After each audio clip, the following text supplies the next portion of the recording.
That display at the Kahanga Palace was shameful to witness. Nothing less than proof of why mortals require capable rulership and a strong hand. When I walk among them again, chaos of that sort won't be tolerated. Authority and temperament are non-negotiable. Not when, if you walk among the mortals. You blame mortals when a god is the one sowing chaos. Aethys has done nothing but expose an existing fault. One which would have cracked even if we had let it be. My siblings took a valiant swing at Aethys. But it seems our intervention will have to wait until we've had time to gather our strength. What of you, Watcher? Your bearing is set, and Ukaizo looms on the horizon.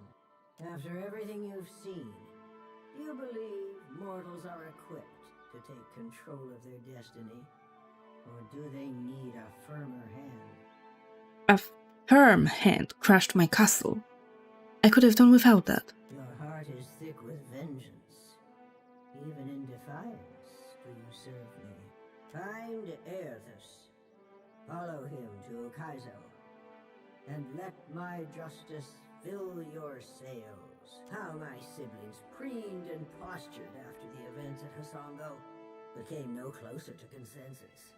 I cannot stomach such disorder. I'm beginning to question my trust in you, Watcher. This is a sacred communion, and your conduct is beneath any acceptable standard. You're just now starting to question trust. You had to trust in me. Oh my goodness. Woman, you are in a horrible place. Just wait. Just wait when I find the way to your place. I will wreck you and whatever you have in there. Even though you are living up to my admittedly low expectations of mortals, know that I am displeased, and that is a dangerous way to approach me. You have no power over me. I owe you nothing. Is that how you see it? Very well, then. I'm a bard, not a paladin. I don't need gods to deal with. A ship! I am saved! I wouldn't say that. Why? Confess, Tamao, or will you let good food rot? Does mine look like a full belly, idiot? Question the rest of the Raparu. We all hunger. Disgrace. Any other Raparu has worked 10 times in a day what you have in your life, and they do not complain. His face lights up as he studies the glowing crescent above your head. Akira, you must forgive my shock. Kith do not visit often, much less the gods. For what do you make of this hagfish, huh? Will Tamao confess if I tighten the ropes? You know, you catch more flies with honey than vinegar. He blinks, momentarily perplexed. Pakeho caught this wretch stealing the last of the Koiki fruit. The tribe was to feast on it for a harvest ceremony. The Koiki will reveal itself when you can smell it from Nekataka, I say. I stole no Koiki, but I wish I had. I would have hid it somewhere most unpleasant. You hear this? A second chance we give, and Tamao throws it in our faces. He's done this before? Lied and stolen? Yeah. Akira. When we have food, he takes more than he deserves. He steals baskets and pots, and even pilfered a spearhead from a warrior on the hunt. I say there is no person in Tikawara who he has not wronged in some way. Maybe no person in the Deadfire. What's you, Tamao? I say I deserve what others have in plenty. Shade, a full belly, a moment to kneel on cool sands. We stopped being a tribe when Ruanu dragged us into the path of the outsiders. Now we can only save ourselves. You shame us, Tamao. To return in your next life as a coconut crab would be too kind. I owe the gods a favor. Your Koiki is as good as found. Akira, you would do this? I say, our Raga will dedicate the Feast of the Last Kawiki to your name. Welcome to Tikawara.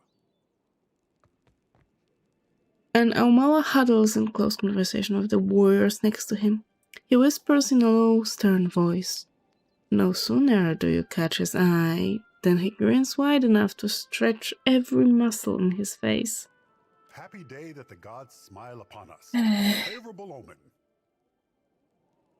Evna, captain of the Defiant, at your service. I would shower you with the fruit of our harvest, but the season is unkind, I say. Pococahara is restless. Even from afar, the storms tear our bounty up by the root and chase fish to calmer shores. I have some history of old places that cause storms. I'll take a look. His eyes widen a little. The smile that graces his face seems, for the moment, genuine. Here, this was a token passed down from the Rankas, said to come from Pococahara in brighter days. Are you always this friendly? You sure you want to question that? We never get nice ones like this. That's why I'm suspicious. I say that in Tikawara there is always a spot around the fire and... A gurgle reverberates from the stomach of the guard standing next to Owanu. He grimaces and places his hands over his belly as if to muffle the sound. The Ranga shoots him a withering glare. And a koiki in every hand. Oh, that's so cute. That's the cutest statue I've seen. Ah. She has a little lamp thing going in front of her face. Oh, that's so cute. The statue depicts a voluptuous woman with the head of an anglerfish. The paint is thick as if freshly applied. Yes, I know this is your favorite goddess. So the foreigners now send Huana to enslave Huana. No one chains Tekehu, I say. Well, except Rabuna. Shameless clown. Excuse me? Was it the Rauataians, the Valians, or some new invader? Outlanders conquer us with ink and paper packs as well as blades. But they conquer us all the same. So learn to fight or read the fine print. Either will do. If our Ranga gave me the chance. Ruanu. He collaborates with the bottom feeders who went to Pococahara for Adra riches. I warned the Valians about Pococahara, but why listen to the ignorant Huana girl? Now I remain. They are gone. Taken by the curse. Our Rangasphere makes him too trusting. He believes the Valiant traders will protect us if they settle here and mine Pococahara.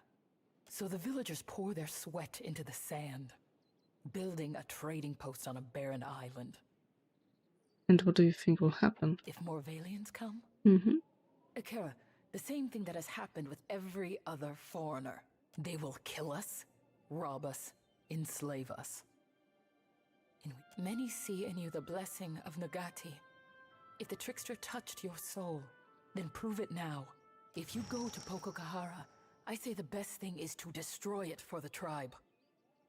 You call Ondra a trickster. I like that. So much the better if it means one fewer island with a Valiant flag planted on the beach. Akira, your friend sees the shape of things. When the Udra is gone, the Valians will dig somewhere else, leaving us to point our canoes toward more welcoming shores. How do you expect me to destroy Luminous Adra? If I knew, then I would go myself. Anything that is built can surely be destroyed, Akira.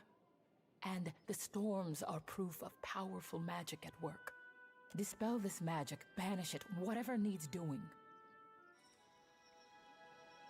A large Legothes, a broodmother by her size and crest, surfaces from the pool. Around her neck hangs a knotted cord strung with shiny odds and ends.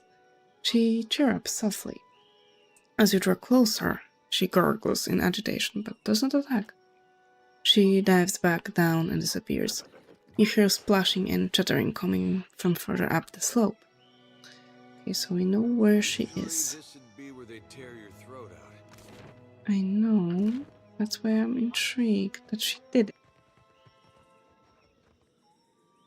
Cocking her head, the broodmother waters you and lets you an inquisitive chirrup. Let's think. The broodmother stops gurgling and takes a tentative step closer, craning her neck with interest. Other Legothes peer and chirrup at you. Eder attempts a cheer up of his own that sounds perhaps more like two krakens aggressively mating. The Lagufev stare at him and hiss until he stops.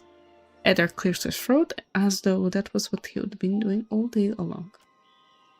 A young Lagufev pokes its head out from behind one of the adults and burbles happily. The adult ushers it back with a firm claw. It looks smaller than the hatchlings in the cage, but not by much. Oh, Anna. Who's Anna? Anna. Juana! Snarls and gurgles rise in volume. The other Lagufev bare their teeth at the name. Oh, Anna. Can't really blame him, can ya? Do not pretend to understand the opinions of fish, I say. You hate Juana. Let us not leap to conclusions, I say. Hatchlings. Yes, I saw your hatchlings caged in the village. She screeches with emotion, rocking her whole body back and forth. Her bristling fin flashes like a blade. The other Lagufev bare their teeth even wider. Turning her attention from you to the formation of Lagufev, the broodmother hisses and flicks her tail, gesturing down toward the bottom of the ravine, toward the village. The others bob their heads in agreement. Oh, Anna. I can rescue your hatchlings, but your clan must stay away from the village. The broodmother chitters and blinks at you, tilting her head this way and that. At last, she raises her head and trills to the treetops. One by one, the other Lagufev lower their weapons and snap their jaws shut. Please, hatchlings. Oh, we gotta do it. Of course we gotta do it. Can I take your staff? I'm gonna be mad if I take your staff. No! Damn it. I pressed the wrong button.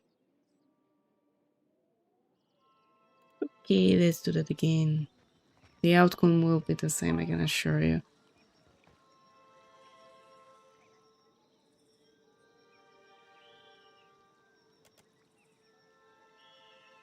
Hail, daughter of Ngati. Hey, Pequejo. Pequejo. You need something? Alright, I have the key. No, nothing, Pequejo. You can rest. Look out! They escape! No. Oh, you're so cute. Go to the water! Go for the water! Leaping from the water, the broodmother eagerly chirrups and beckons toward her hatchlings. They rally around her with unbridled joy. She lets out a low-pitched warble when she sees you. The broodmother makes a show of removing her necklace and laying it out on the sand, then gesturing from you to the necklace and back again. Chirruping and waving her chest, the broodmother and her hatchlings dive back into the ocean. I hope the Lagufev do not come back.